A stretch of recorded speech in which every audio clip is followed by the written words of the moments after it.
I have to say a lot of my background kind of inspired me to go towards this route. As a first generation college student, figuring out college, figuring out academia in and of itself is a learning journey, right?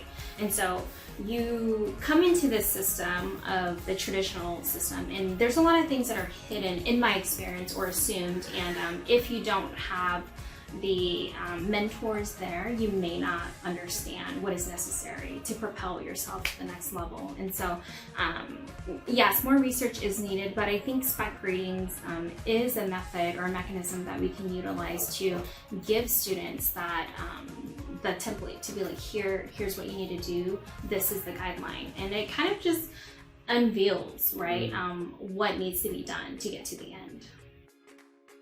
On the very first day, I let them know right out of the gate that number one, excellence is expected out of all of the students, but I understand that every student is on a different journey, and so they have choices to make, and I acknowledge that.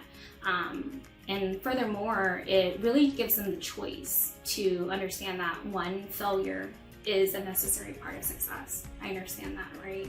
And so it's not its opposite, it's necessary. So making these mistakes, it's important for them to be able to have the opportunity to reflect on it, to be able to improve upon those mistakes or learn from it. Students actually say it pushes them to dive deeper, right, into their critical thinking process.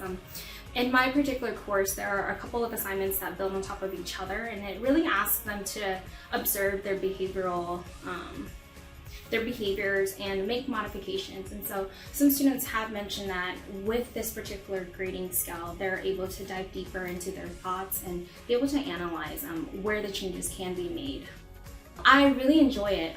One of the biggest things is not having to decide, should I take off half a point, should I take off 1 point, 2 points, to just really let them take the driver's seat, let them just take the wheel and see what they want to produce, the type of quality of work that they want to produce. And I've gotten some feedback from students on what they really enjoy about this process is they know exactly what to produce and how much of it to obtain the grade that they desire from the course. So that particular rubric, EMRF, E stands for excellent, so meeting or exceeding the objectives or expectations. M stands for meeting expectations, and so it's substantial. It shows me that they understand the concept, and no more teaching is required for that particular assignment. R is for revision, and they have the choice to revise or not. And then F would be fragmentary. I'm showing that maybe they just didn't submit an assignment at all, letting them know that it's missing and they can still resubmit. Yes, and so it is a little different, of course, compared to the traditional grading system. And I do provide a couple of assignment examples for them to understand which assignment would constitute receiving an E as opposed to an M. And so it's very clearly lays out the length and the depth of the assignment when you submit it, what you can expect your grade to be.